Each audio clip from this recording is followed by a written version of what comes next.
तू मेहदी माऊद का फर्जंद गरामी, तू शौकत इस्लाम का सरमस्त पयामी, तू शौकत इस्लाम का सरमस्त पयामी। इस्लाम की दुनिया में इशाअत तेरा मकसूद, ए मुस्लिह माऊद, ए मुस्लिह माऊद, ए मुस्लिह माऊद, ए मुस्लिह माऊद। The truth of prophets is demonstrated by the fulfillment of the prophecies that they make. The founder of the Ahmadiyya community in Islam, Hazrat Mirza Ghulam Ahmad of Qadian, alayhi salam, the promised Messiah, was the recipient of many prophecies. One of the most inspiring revelations concerned the advent of Musleh Mauod, or the promised reformer.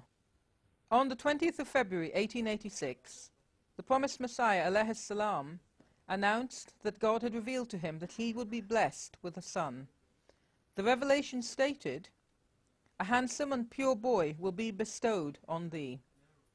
He will be extremely intelligent and understanding, and will be meek of heart, and filled with secular and spiritual knowledge. His fame will spread to the ends of the earth, and people will be blessed through him." This particular prophecy of the promised Messiahs is referred to as the prophecy of Musleh Mauod, or the promised reformer. In accordance with these words, the promised Messiah alayhi salam was blessed with a son, born on January the 12th, 1889 in Qadian, in India. Hazrat Mirza Bashiruddin Mahmud Ahmad Radiyallahu anhu was later to become Khalifatul Masih II. His life was filled with many extraordinary accomplishments, and he was to become a prolific writer, scholar and leader. At a young age, Hazrat Mirza Bashiruddin Mahmud Ahmad developed an interest in the study of the Holy Quran and the traditions of the Holy Prophet Muhammad, peace and blessings of Allah be upon him. He was tutored in this by the first Khalifa, Hakim Maulvi Nuruddin Radiyallahu anhu. Hazrat Mirza Bashiruddin's contribution to the Jamaat activities began early, and at age 17 he organized a literary committee called Tafshizul Azan. A quarterly magazine devoted to writing about spiritual values was set up, and this publication is still enjoyed by children today, as it continues to be published under the same name. When he was only 19, the father whom he revered deeply passed away. Standing at the side of the promised Messiah's deceased body, Hazrat Mirza Bashiruddin pledged, "If all others should leave the Jamaat of the promised Messiah and I should be left alone, I will stand by the covenant of allegiance, the purpose for which Hazrat Ahmad was sent to this world. I shall leave no stone unturned to fulfill that purpose."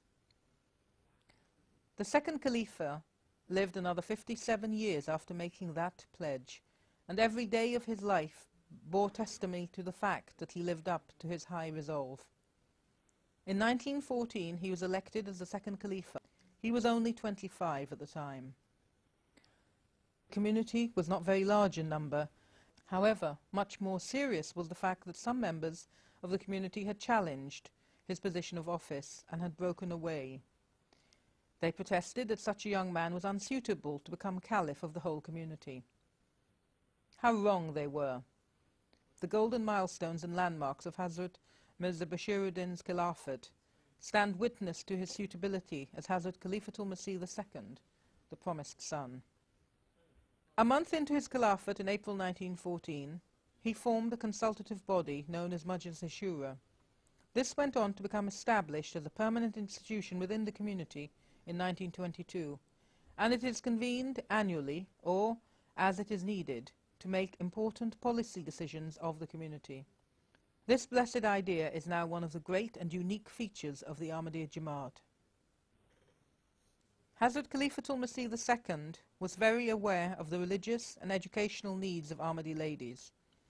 To this end, he established the organization Lajna-e-Maila in 1922. A magazine, Al-Misbah, was introduced in 1926, solely for this organization. To ensure that the educational needs of girls was being looked after, The Nusrat Girls' High School was established in 1928, and in 1951 Jamia Nusrat, or the Women's College, started functioning in Rabwa in Pakistan. Ahmadi girls were thus enabled to get education close to their homes. Religious education, as well as secular, was also given in these schools. In December 1938, Qudam al-Ahmadiyya, an organization consisting of young men between the ages of 15 to 40, was set up. Atfal al-Ahmadiyya was also set up to cater for the needs of boys under 16 years. In 1940, Majlis Ansarullah was established for all male members of the Jamaat over the age of 40. These auxiliary organizations of the Jamaat have remained in place from the time they were set up until today, and within them all members of the Jamaat work together and show an exceptional spirit of brotherhood and sisterhood, as they strive to inculcate spiritual and righteous values within themselves. The Madrasa Ahmadiyya, which was set up for religious instruction, was raised to the status of Jamia Ahmadiyya by Hazrat Mirza Bashiruddin in May 1928.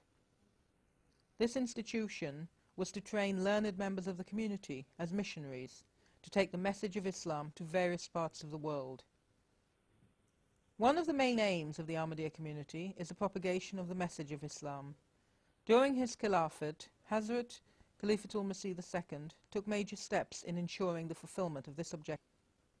After his election as Khalifa, he started afresh the translation of the Holy Quran into English with explanatory notes in order to deliver the message of Islam to the European nations.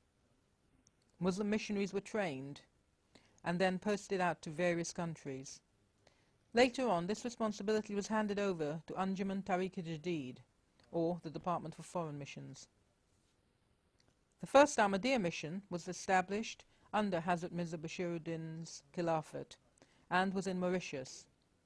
Hazrat Sufi Ghulam Muhammad was the first missionary there, and he arrived on June 15, 1915. Hazrat Mufti Muhammad Sadiq, a companion of the Promised Messiah, arrived in Philadelphia in the USA on February 15, 1920, to preach Islam to the US. The Tahrik-e-Jadid scheme is still alive today. Mosques, mission houses, clinics, hospitals, schools, colleges and printing presses have been built in nearly 176 countries of the world, dedicated to the service of Islam. To attend to the religious needs of those in the Indo-Pakistan subcontinent, Hazrat Mirza Bashiruddin set up the Waqf-e-Jadid scheme in 1958.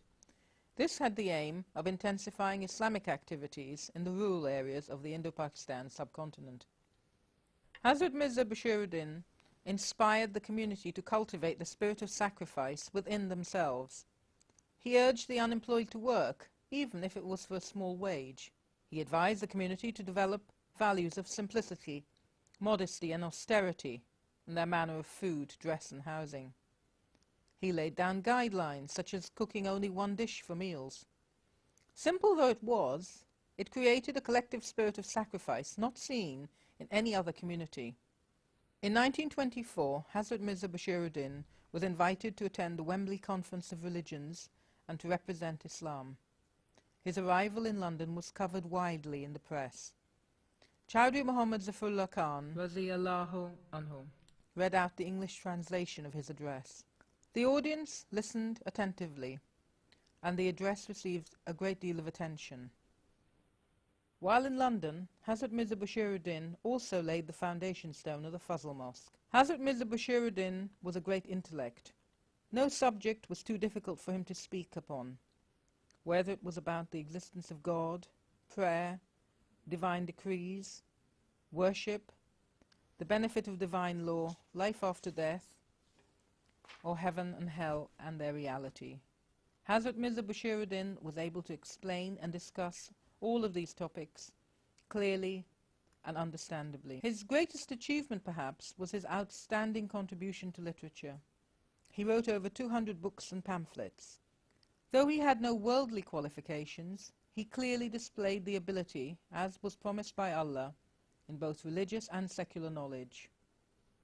As early as 1913, Hazrat Mirza Bashiruddin launched Al-Fazl, the weekly Urdu newspaper of the Jamaat, and that continues to publish to this day.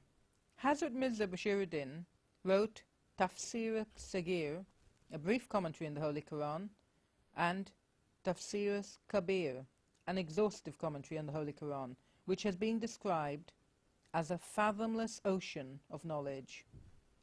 This 10,000-page commentary contains a deep exposition of thousands of spiritual truths and hidden secrets of the Holy Quran, many of which had not been presented before. On the 20th of September 1948, the Jamaat faced a major upheaval following the partition of India and Pakistan. The centre of the Jamaat was moved from Qadian in India to Rabwa, a small town near Chinot in Pakistan, which was then a barren tract of land. 313 volunteers elected to remain in Qadian to protect its holy precincts. The group included Mirza Wasim Ahmed, Hazrat Mirza Bashiruddin's son. It was a very testing time for the Jamaat in India, who was surrounded by hostile forces.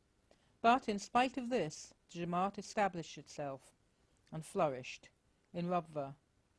Hazrat Mirza Bashiruddin launched the Waqf-e-Zindagi scheme for dedicating one's entire life for the service of Islam.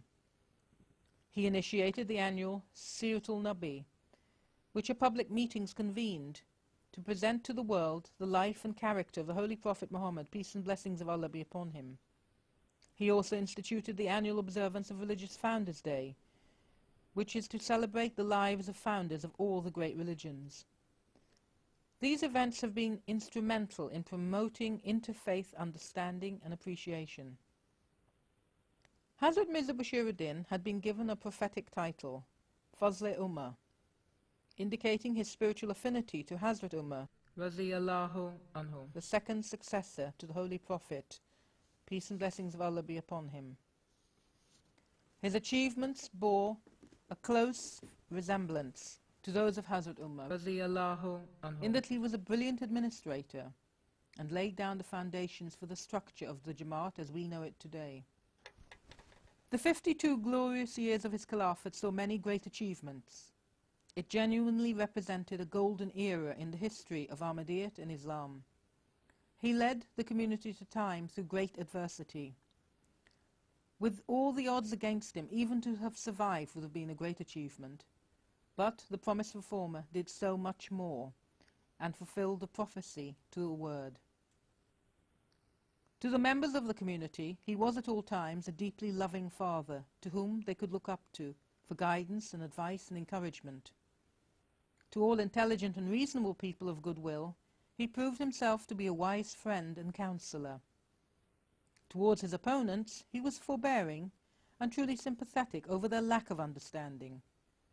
And to the afflicted he was, without discrimination, a ready source of comfort and relief. His demise on the 9th of November 1965 plunged the members of the community into overwhelming and intense grief. The editor of The Light, a weekly publication by the Lahori group, wrote under a caption entitled A Great Nation Builder that the death of Hazrat Mirza Bashiruddin Mahmud Ahmad, head of the Ahmadiyya movement, rang the curtain down on an eventful career packed with a multitude of far-reaching enterprises. A man of versatile genius and dynamic personality, there was hardly a sphere of contemporary thought and life during the past century, from religious scholarship to missionary organization, even political leadership, on which the deceased did not leave a deep imprint. Hazrat Mirza Bashiruddin, in his own words, on the occasion of the annual convention in 1961, said, "I declare, depending on the favours and blessings of Allah, that my name shall be preserved in the world forever. Although I will die one day, my name shall never be erased from history. This is a decree of Allah." On the occasion of the centenary celebrations of the Jamaat Ahmadiyya, one of the sons of the second Khalifa, who was then the fourth Khalifa of the promised Messiah, alayhi salam, Hazrat Mirza Tahir Ahmad, rahimahullah ta'ala, said, So let us enter the new century with the determination that we would respond to the call of Musleh Mauod radiyallahu anhu, every moment of whose life saw the fulfillment of that prophecy. If you respond to that call, you will live the age of Hadhrat Musleh Mauod. If you live the age of Hadhrat Musleh Mauod radiyallahu anhu, you will live the age of the promised Messiah alayhi salam, the greatest lover of the Holy Prophet, peace and blessings be upon him. And if you live the age of the promised Messiah alayhi salam, you are assured by the Holy Quran that you will live the age of the Holy Prophet, peace and blessings of Allah be upon him. A time will come when all people will proclaim in unison, "May the mercy of Allah descend upon this great servant of Islam, who sacrificed his whole life for this cause." Tu Mehdi Maud ka farzand garami, tu shaukat Islam ka sarmast payami, tu shaukat Islam ka sarmast payami. اسلام کی دنیا میں اشاعت تیرا مقصود، اے مصلح ماؤد، اے مصلح ماؤد، اے مصلح ماؤد، اے مصلح ماؤد.